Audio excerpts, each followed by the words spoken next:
को बता दिया जाएगा। जैसे भाजपा कहती है 9 साल बेमिसाल, और आप कह रहे हो कि भाजपा ने कोई काम नहीं करके दिखाया, तो इसका मतलब ये है कि आप सीधा सीधा उन पर आरोप लगा रहे हो कि सरकार कुछ कार्य नहीं करती है।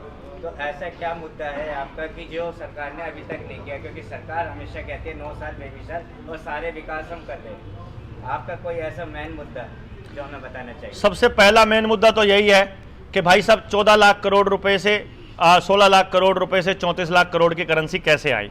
दूसरा मुद्दा है कि जब कोई बीमारी थी ही नहीं तो लॉकडाउन काहे को लगाया। तीसरा मुद्दा यह है कि अगर वो सारा लॉकडाउन फ्रॉड था तो लोगों के शरीरों में केमिकल क्यों डाले। चौथा मुद्दा यह है अगर केमिकल डाल दिए और किसी को साइड इफेक्ट हुआ तो उसका जिम्मेदार कौन है। अगर जिम्मेदार है तो उसका मुआवजा कौन देगा। जब लोग जो मरे उनका हिसाब किताब कौन देगा। और जो लॉकडाउन में लोगों की दुकानें बर्बाद हुई, मकान बर्बाद हुए, जिनके धंधे बर्बाद हुए, जो नए नए खोले थे वो बिजनेस ठप हुए, उसका जिम्मेदार कौन है। उससे जो आत्महत्या लोगों ने की उसका जिम्मेदार कौन है। जो खेतों में जहर डलवा रहे उसका जिम्मेदार कौन है। जो आपको बेरोजगार किया जा रहा है, बेरोजगारी के आंकड़े भी छुपाए जा रहे हैं, उसका बेरोजगार कौन है। सारा कुछ बेचा जा रहा है, उसका जिम्मेदार कौन है। भाजपा बेमिसाल, मैं भाजपा की बात ही नहीं कर रहा, मैं तो सरकारों की बात कर रहा हूं। जब यहां पर 500 रुपए लिए जा रहे थे हरियाणा के अंदर तो दिल्ली का राक्षस 2000 रुपए ले रहा था। और वहां पर राजस्थान के अंदर अशोक गहलोत कांग्रेस का वो बैठ करके कह रहा था कि तुम लोग 500 रुपए वाला जुर्माना, यानी बिना मास्क के बाहर निकले तो तुमको जुर्माना देना पड़ेगा, ऐसा कानून बनाने वाला पहला राज्य राजस्थान था जो कांग्रेस शासित था। जो जुर्माना यहां लिया जा रहा था वही शिवसेना ले रही थी महाराष्ट्र के अंदर, वही हमारी ये ममता दीदी ले रही थी। आप कौन से जिले की, कौन से स्टेट की, कौन से सरकार की बात कर रहे हो। मैं किसी पार्टी की बात नहीं कर रहा हूं मेरे दोस्तों, मैं बात कर रहा हूं सरकारों की।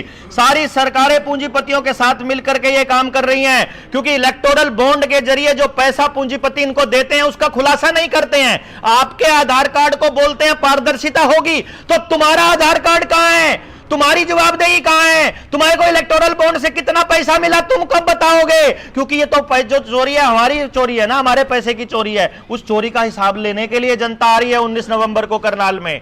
आपसे सारे सवाल पूछे, एक मुद्दा नहीं है भाई साहब। लिस्ट बनाएंगे तो इन सारी दीवारों पे सारी दीवारें भर जाएंगी।